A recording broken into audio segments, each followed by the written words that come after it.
420 చేష్టలు చేస్తూ ఉన్నాడు. మరి చీటింగ్ కేసు పెట్టి మీద బొక్కలో వేయాల్సింది కాదా? అసలు వీళ్ళు ముగ్గురిని బొక్కలో వేయాలటని చీటింగ్ కేసు పెట్టి. ఫ్రాడ్ కాదా ఇది? జీఈఆర్ రేషియోస్ డ్రాప్ అయినాయి. లాస్ట్ ప్రెస్ మీట్లో చూపించినా కూడా జీఈఆర్ రేషియోస్ డ్రాప్ అవుట్స్ పెరుగుతూ ఉన్నాయి. పిల్లలు చదువులు మానేస్తూ ఉన్నారు. చదువుల కోసం తల్లిదండ్రులు అప్పుల పాలు అవుతూ ఉన్నారు. ఫీజు రీయింబర్స్మెంట్ పరిస్థితి చూస్తే జనవరి, ఫిబ్రవరి, మార్చ్ క్వార్టర్ 2024 మా హయాంలో ప్రతి క్వార్టర్ అయిపోయిన వెంటనే వెరిఫికేషన్ చేసి వెంటనే నెక్స్ట్ క్వార్టర్ రాకమునిపే డబ్బులు ఇచ్చేవారు. తల్లుల ఖాతాల్లోకి డబ్బులు పడేటివి. ఈరోజు చంద్రబాబు నాయుడు హయాంలో వచ్చిన తర్వాత జనవరి, ఫిబ్రవరి, మార్చికి సంబంధించిన క్వార్టర్ డబ్బులు ఎన్నికల కోడ్తో ఆగిపోయింది.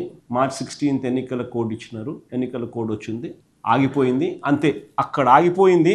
ఈ డిసెంబర్ నాటికి 8 క్వార్టర్స్. ఈ డిసెంబర్ పూర్తయ్యే నాటికి ఒక్కొక్క క్వార్టర్కు ఉజ్జాయింపుగా 700 crores గవర్నమెంట్కి ఖర్చు అవుతుంది. 700 crores into 8 quarters, 5600 crores. ఇచ్చింది కేవలం 700 కోట్లు. 4900 కోట్లు అరియర్స్ బకాయిలు. వసతి దీవెన ప్రతి సంవత్సరం ఏప్రిల్లో మా ప్రభుత్వంలో 1100 కోట్లు వసతి దీవెన కింద ఇచ్చేవాళ్ళం. ఏప్రిల్ 2024 ఎలక్షన్ కోడ్ వల్ల ఆగిపోయింది. ఏప్రిల్ 2024, ఏప్రిల్ 2025 1100 కోట్లు, 2200 కోట్లు బకాయిలు. ప్రభుత్వ స్కూల్లోకి పోయేటప్పుడు ప్రతి ఒక్కరూ ఈ మధ్యకాలంలో చిన్నపిల్లలందరూ క్యారేజీలు పెట్టుకుని పోతున్నారు. తినలేకపోతా ఉన్నామన్న మాట వస్తూ ఉందా? గోరుముద్ద అన్నది గాలికి ఎగిరిపోయింది. నాడు నేడు అన్నది ఆగిపోయింది.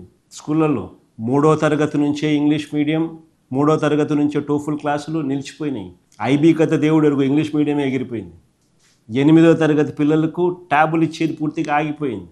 ప్రభుత్వ హాస్టళ్లలో కలుషిత తాగునీరు, కలుషిత ఆహారం, అనారోగ్యం వల్ల ఈ 18-19 months చంద్రబాబు రెజీమ్లో ఏకంగా 29 మంది పిల్లలు చనిపోయినారు. నితిన్, జీవన్ కుమార్, శ్యామల్ రావు, ఈ లిస్టు మీ అందరికీ కూడా ఇస్తున్నా. కేజీహెచ్లో చికిత్స పొందుతున్న కురుపం విద్యార్థులతో వారి తల్లిదండ్రులు. ఇక్కడ నేను కూడా పోయా తల్లిదండ్రుల పిల్లల్ని పరామర్శించి. గురుకుల పాఠశాల సిబ్బంది పట్టించుకోకపోవడంతో మృత్యువాత. సత్యసాయి జిల్లా పెనుకొండ నియోజకవర్గంలో సోమందిపల్లి మండలం పాపిరెడ్డిపల్లి కస్తూర్బా పాఠశాలలో కలుషిత ఆహారం తిని 25 మంది విద్యార్థుల అస్వస్థత. కృష్ణా జిల్లా చల్లపల్లి మండలం పురిటిగడ్డ జిల్లా పరిషత్ ఉన్నత పాఠశాలలో హై స్కూల్ ప్లస్ కళాశాలలో మధ్యాహ్న భోజనంలో పురుగులు.